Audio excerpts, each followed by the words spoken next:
Beyond the Badge is brought to you by the Edina Crime Prevention Fund.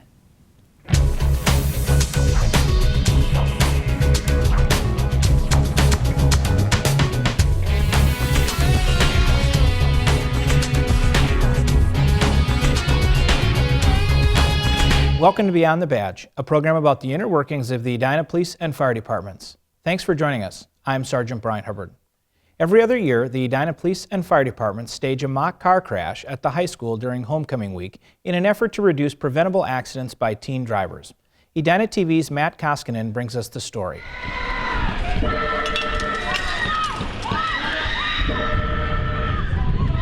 These Edina High School thespians are hoping to put on a performance that could save one of their peers' lives. Call 911! Call 911! We do it during the week of homecoming, which is our first school dance, and even though drinking is illegal, it's very often like a part of the high school scene just because of like movies and television and all that. So, the focus is on making safe decisions. Just as long as you do, like, don't drive, because then it doesn't just put you at danger, it puts everyone else at danger as well. The other guy is drunk, Mom. The story of the crash was told through a moving poem. Before I say goodbye, I didn't drink and drive, so I'm I the one to die. The reason why we do the mock crash is a lot of firefighters and police officers in Edina and around the state have unfortunately had to tell parents and other people that their loved ones have died in an accident.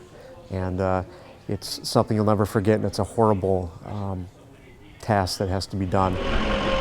An event of this size and importance doesn't just simply come together. It takes the time and effort of many organizations to pull off. We have a lot of different components. You have the school involved, you have the thespians, you have the fire department. In Edina, you have the police department, and everyone puts kind of funding towards it because they realize how important it is to impact our youth in making good decisions about drinking and driving. So it takes a while, it takes quite a few months to plan. Some students say it has impacted how they were acting and conducting themselves on the weekend. Whenever they're out there doing that, I always think of all the stories I have and what happened and how close maybe I've come and how it's just way too close. It should never happen.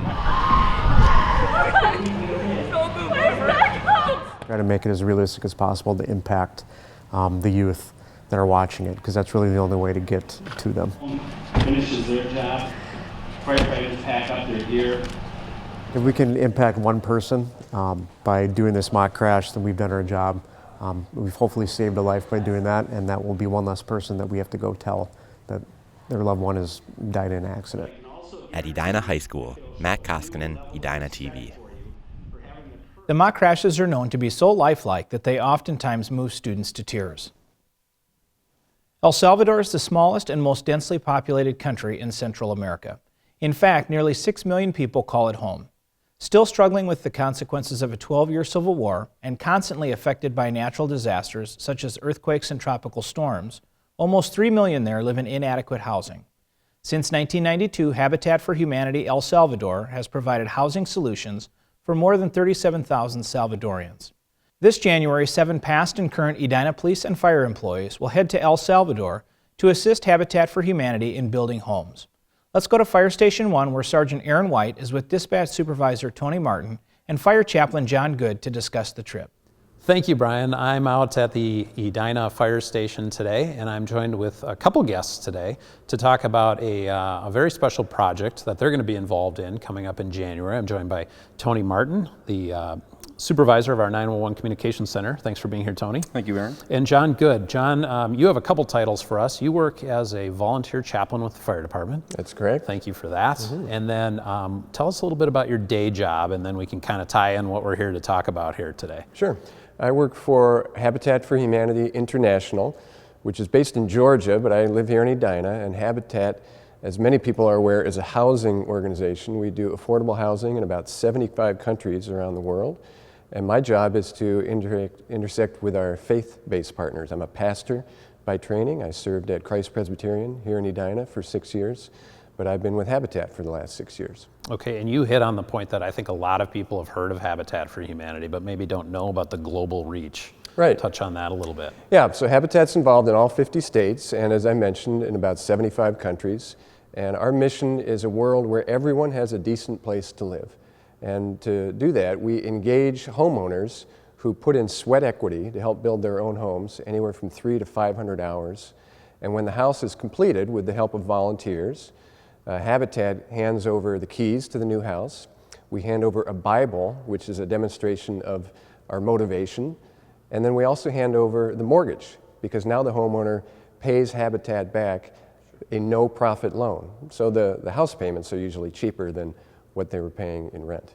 So the thing we're here to talk about today is this reaching beyond our own country. You guys are planning a trip to El Salvador in January, and let's get Tony involved here a little. Tony, you've signed up as a member of the team to go down there. You ever been to El Salvador before? I have not been down there, no. All right, tell us a little bit about your involvement. What are you going to do? The plan is, I was involved around July. Other members of the fire department opened it up to other members of the city. I graciously accepted that invite. When we get down there, really it's a 10-day trip that we're going to be planned to attend. And when we start up, we're going to be pretty much doing the labor of building the home. Have you been doing your research? Is this a little daunting at this point, or what are your thoughts? A little scary in a way, kind of going to another country. At least we'll be escorted by Habitat. And when we get down there, I have researched a little bit. We actually brought in some other members that have gone down recently through John's Habitat group that built in El Salvador, and were able to answer a lot of questions for us that we had. You're volunteering your time, taking time away from work and using up the vacation time and everything else. Who else is on the team? We currently active members of the city. It's myself and Captain Dave Schmitzer of the fire department. Retired fire department employees. Was retired Fire Marshal Tom Jensen, along with Jim Robinson, who was a captain, and then 2 paid on-call firefighters, which is Todd Wakefield and Mike Persons. Very good. Gentlemen, now let's get to the reality of the situation here. We're doing this as an act of charity to help others, and that's where fundraising comes in. To go to El Salvador and build a house is expensive. Talk about that a little bit. John, how are we going to fund this? Yeah, well, we're reaching out to the community for anyone who would like to help by giving a small donation or a large one. All the participants are paying their own expenses, airfare, travel, in-country, meals, hotel, and then included in that is a small donation which remains with Habitat in El Salvador so that the work of house building can go on even after our week is through. Sure, very good. If folks want to contribute that are watching the show here, how can they do that, Tony?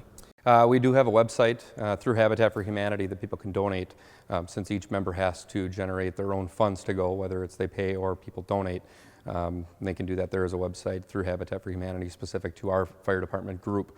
And then we also do have a fundraiser going. We're going to be selling t-shirts that will help pay for our way. Very good. And January in El Salvador, I'm assuming, I don't know, is that going to be warm, tropical? Is that a good place to go in January at least? It better be, yeah. Okay. All right. Well, gentlemen, this is a huge undertaking and very impressive commitment on your part, and really for a good cause. So I thank you on behalf of the City of Edina and wish you well on your trip. Thank you very much. Thanks, Looking forward to it. Tony Martin with our 911 Communications Center and John Good with Habitat for Humanity. Thank you, gentlemen, and we'll return to you, Brian. Thank you, Aaron. After an unreasonably warm autumn, the prospect of heavy and repeated snowfalls seems like a distant possibility. But when it comes to cold temps and snowstorms, Minnesota never fails to deliver. With winter on the horizon, residents are reminded that seasonal parking restrictions go into effect November 1st. Keep your vehicles off the street overnight and remove your car from the street after every snowfall of 1.5 inches or more so that plow trucks can clear the roadways. Before we go, we'd like to acknowledge the passing of Aiken County Deputy Sheriff Stephen Sandberg, who was killed in the line of duty on October 18, 2015. Our thoughts are with Deputy Sandberg's family, colleagues, and community. On behalf of my co-host, Sergeant Aaron White, and the City of Edina's Public Safety Team, thanks for tuning in to learn a little bit more of what goes on beyond the badge. Until next time, stay safe.